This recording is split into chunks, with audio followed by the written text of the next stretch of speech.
All right, injuries for today. John Feliciano still in the protocol. Elijah Mitchell, knee, won't practice. Greenlaw, ankle, won't practice. Travarius Ward, heel, won't practice. Trent Williams got a vet day. Same with Christian McCaffrey. Jawan Jennings will be limited with his shin, and Debo limited with his ribs and knee. Go ahead. Any big news going on that make you late? No, just too many people came and asked me questions right before I had to come here. I couldn't blow them all off. As far as the pace of your practices, some of your players were saying, players who have played elsewhere have been saying that your pace is faster than anywhere else. What's the origin of that for you? Is that something you picked up from your dad, from coaching under Kubiak? Yeah, most of the places I've been, I just feel like that's how we did it, and I don't know. Every place I've been tries to push practice and have a good tempo. I've always done that from an offensive perspective. I try to get plays in and out as fast as possible and always going. And when you get a chance to talk to the whole team, that's how I've always been offensively. So it's just important to me that everyone does it. And I feel like if you're going to play fast on Sunday, you got to play fast during the week. It's got to be the only way you really know how to do it. Is that a new issue for Charvarius? Or I know he No, same thing. Yeah, same thing.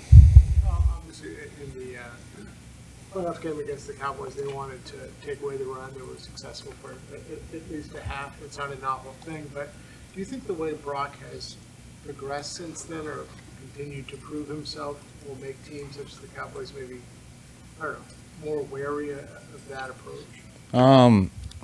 Not sure. I mean, it's despite who's playing quarterback or stuff, we still, nothing's changing how we feel about the run game. So that doesn't really change. It's just how you think you got to win the game, and they're a tough team to go against in the run and the pass. So either way, you can't be one-dimensional versus team is the main thing. How much can Trey Lance realistically reveal to the Cowboys about your offense? I mean, as much as most coaches can. I mean, you can see the plays on tape. You can explain what we look at and stuff like that, which usually you can when you can stack up a lot of tape over years, and we've been here for a while and previous. So hopefully he's talking to them all the time and making them focus totally on that instead of the simple stuff of watching the tape. How much of a challenge is it to go against Dan Quinn? It's a huge challenge. I mean, Dan's as good as it gets. His schemes are always tough. He makes adjustments well. But the one thing that's always the same is how his guys play. Those 11 guys play with their hair on fire. They generate a lot of chaos, especially up front, and that's usually what leads to them getting all their turnovers. Facing someone that you know so well and he knows you so well, it's one of those things like he knows I want to do this, or he knows that I know. A little bit.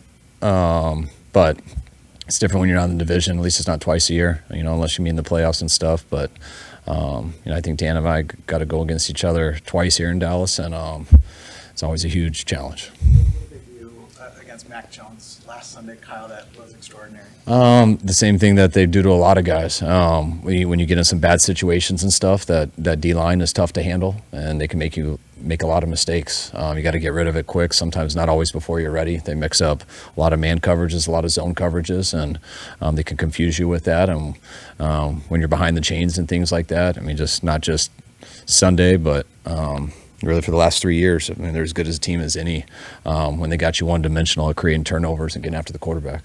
You mentioned it a few times when you were younger, how much you enjoyed kind of seeing the rivalry, being around it a little bit. And now that I think they play a lot to have a rivalry, and when they're not in the division, that's harder. But over the last couple of years, seeing it in the playoffs, do you get the sense that this game maybe starts to mean a little bit more for both sides? Yeah, I mean, anytime you play each other in the playoffs and stuff, it's always usually a bit bigger the next year. And with that being back-to-back, it was huge. I mean, that's what I always remembered growing up, just because the 3 years I was here when I was younger. They played in the NFC Championship all 3 years that I lived here. So, just playing them in the playoffs 2 years ago kind of was reminiscent of that, and it was a divisional round, I think, or a wild card round, and then last year with the divisional round, and those histories stack up just like people in your division, but usually when it's a playoff game, everyone remembers a little bit more. Ronnie Bell had a tough recruiting process, adversity in college. He was drafted later than he thought he should be. He said he has a bit of a chip on his shoulder. How do you think that's helped him pick up your style of offense so quickly and make an impact? I mean, just watching it, I haven't asked him that, but I mean, I think that is accurate. He plays with a chip on his shoulder, and when he struggles or when he's not being successful and you get on him a little bit, he's not a guy who sits there and pouts and feels sorry for himself. He kind of has a chip on his shoulder and rises to the occasion and rarely makes the same mistake twice. you can tell how fiery he is out there with blocking, having the ball in his hands, and he's a talented dude too. So he's going to keep improving for us. You've had a lot of success with a lot of different quarterbacks in your system.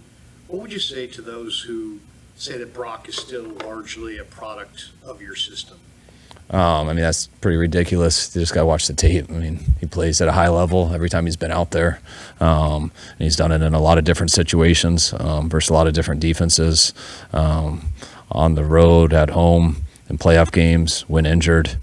You can't do all that stuff. He's been out there too long. It's on tape. He says that the number one stat that he concentrates is lacking, don't turn it over. I assume he's hearing that from you and the other coaches. Do you see him actively, like some of the passes that look offline, maybe it's him making sure it's not getting intercepted? Do you think that can you see it as a conscious thing in his mind? Not totally, because usually guys you can see who are real conscious of that, they miss a lot of number one being open. They're a little hesitant and stuff, and the number one thing is to not turn it over, and that is the number one thing in football. But when you totally think that way, and you can tell it's how your actions are responding, you don't make as many plays and play as freely as he does. So I think that's what's been great about him, that he lets it rip. He rarely hesitates.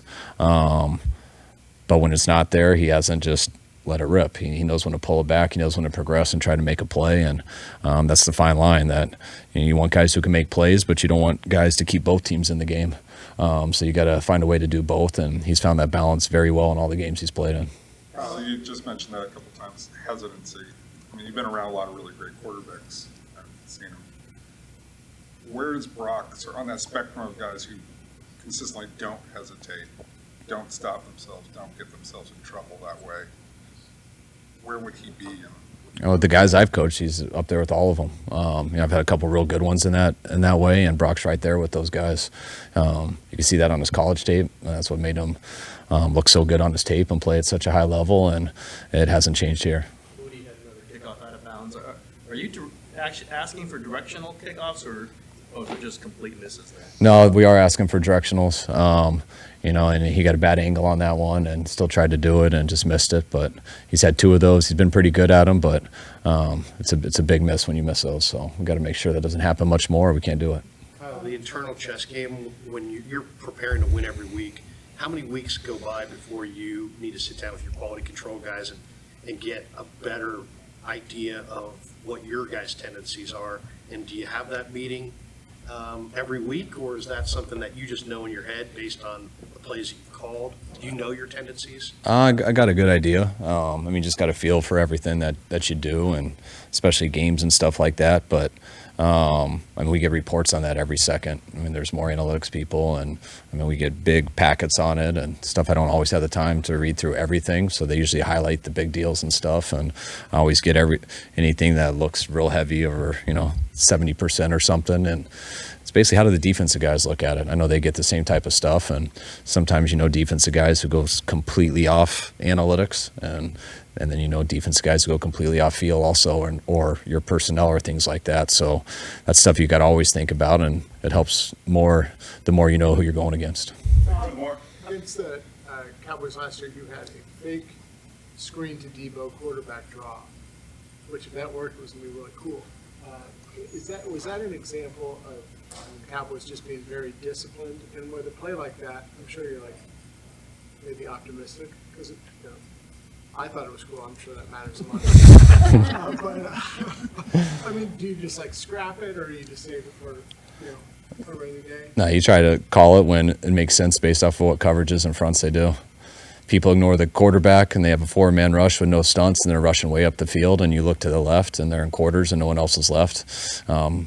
You would maybe be able to walk in. Well, someone else close to you would be able to, but if you do that and there's stunts or it's the wrong look and stuff, it can not look like a good play pretty fast. So there's reasons that you choose lots of plays like that, and you hope you get the right look, and when you don't, you hope you don't go too hard on me.